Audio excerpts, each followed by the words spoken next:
Hello friends, कैसे हैं आप सब। दोस्तों, सावन का महीना चल रहा है और हिंदू धर्म में इस माह को बरसात और हरियाली का प्रतीक माना जाता है। इस महीने में महादेव जी की पूजा का विधान है। कहते हैं सावन माह महादेव का प्रिय माह होता है। ऐसे में उनकी पूजा पाठ करने से जीवन में सुख समृद्धि की प्राप्ति होती है। सावन में आने वाले सभी सोमवार को भोलेनाथ की पूजा के लिए बेहद शुभ माना जाता है। वही इस मास में आने वाली उत्तरदा एकादशी को सभी व्रतों में विशेष माना गया है। मान्यताओं के अनुसार उत्तरदा एकादशी का यह व्रत हर साल सावन माह के शुक्ल पक्ष की एकादशी तिथि को रखा जाता है। इस दिन भगवान विष्णु की पूजा करने की परंपरा है। धार्मिक मान्यताओं के अनुसार इस एकादशी का व्रत रखने से मन चाहे परिणामों की प्राप्ति होती है। यह व्रत सुहागिन महिलाओं के लिए बेहद खास होता है। माना जाता है कि पुत्रदा एकादशी का उपवास रखने से संतान सुख की प्राप्ति होती है। जैसे कि नाम से ही प्रकट होता है, पुत्रदा यानी पुत्र प्राप्त करने के लिए इस एकादशी का व्रत रखा जाता है। साथ ही भगवान विष्णु सारे पापों से छुटकारा दिलाते हैं। आइए जानते हैं 2024 में सावन के महीने में पुत्रदा एकादशी का व्रत कब रखा जाएगा। पुत्रदा एकादशी तिथि की शुरुआत 15 अगस्त की सुबह 10:26 से होगी और इसका समापन 16 अगस्त सुबह 9:39 पर होगा। उदय तिथि के अनुसार 16 अगस्त 2024 को पुत्रदा एकादशी का व्रत रखा जाएगा। पुत्रदा एकादशी के व्रत में कई शुभ योग बन रहे हैं। आइए जानते हैं वह कौन सा है। पंचांग के अनुसार पुत्रदा एकादशी के दिन प्रीति योग का निर्माण हो रहा है। ऐसी मान्यता है कि इस योग में लक्ष्मी नारायण की पूजा करने से शुभ फलों की प्राप्ति होती है। इस दिन प्रीति योग दोपहर 1:12 तक रहने वाला है। पंचांग के अनुसार श्रावण पुत्रदा एकादशी का व्रत 16 अगस्त को रखा जा रहा है। इसके साथ ही पारण का समय 17 अगस्त को सुबह 5:49 से 8:05 के बीच कर सकते हैं। आइए जानते हैं पुत्रदा एकादशी का महत्व क्या है।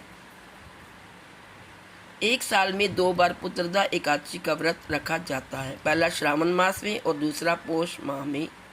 पोष माह के शुक्ल पक्ष की एकादशी दिसंबर या फिर जनवरी में पड़ती है। सावन माह में पड़ने वाले पुत्रदा एकादशी का विशेष महत्व है। इस दिन भगवान विष्णु के साथ साथ शिव जी की पूजा करने का भी विधान है। जिन दंपतियों के जीवन में पुत्र सुख नहीं है, वह अत्यधिक परेशान है, तो माना जाता है कि पुत्र सुख की प्राप्ति के लिए पुत्रदा एकादशी के दिन व्रत रखना शुभ माना जाता है। इससे संतान की प्राप्ति होती है। इसके साथ ही इस दिन व्रत रखने से व्यक्ति को हर तरह के दुख दर्द और पापों से मुक्ति मिलती है। आइए जानते हैं पुत्रदा एकादशी की पूजा विधि।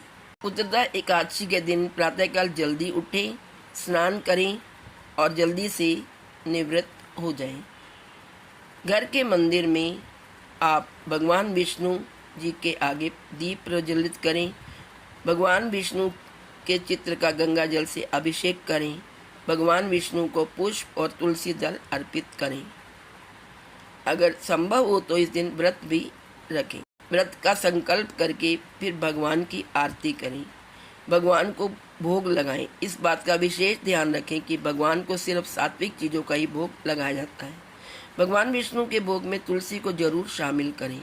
ऐसा माना जाता है कि बिना तुलसी के भगवान विष्णु का जो भोग है वो अधूरा रहता है और भगवान विष्णु उस अधूरे भोग को ग्रहण नहीं करते। इस पावन दिन पर भगवान विष्णु के साथ ही माता लक्ष्मी की पूजा भी करें। इस दिन भगवान का अधिक से अधिक ध्यान करें। इस दिन आप विष्णु सहस्त्र नाम मंत्र का जाप भी कर सकते हैं। ओम नमो भगवते वासुदेवाय का भी जाप 108 बार करें। आइए जानते हैं एकादशी व्रत के लिए पूजा सामग्री क्या रहेगी।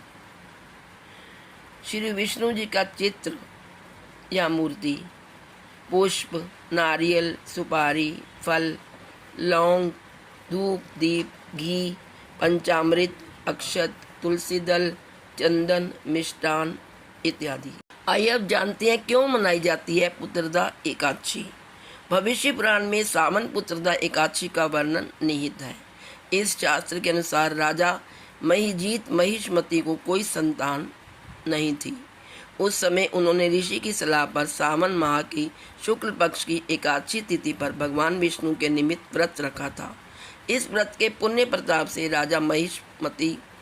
राजा महिजीत महिष्मति को पुत्र रत्न की प्राप्ति हुई थी। तत्कालीन समय से यह पर्व धूमधाम से मनाया जाता है। इस तिथि पर वैष्णव समाज के अनुयायी भगवान विष्णु की विशेष पूजा करते हैं। तो फ्रेंड्स, ये थी संपूर्ण जानकारी सावन के पुत्रदा एकादशी व्रत की। आप सबको मेरी तरफ से सावन पुत्रदा एकादशी की हार्दिक शुभकामनाएं। दोस्तों, आज इस वीडियो में इतना ही। यदि आपको वीडियो अच्छी लगी हो तो please like, share and subscribe. Thank you so much.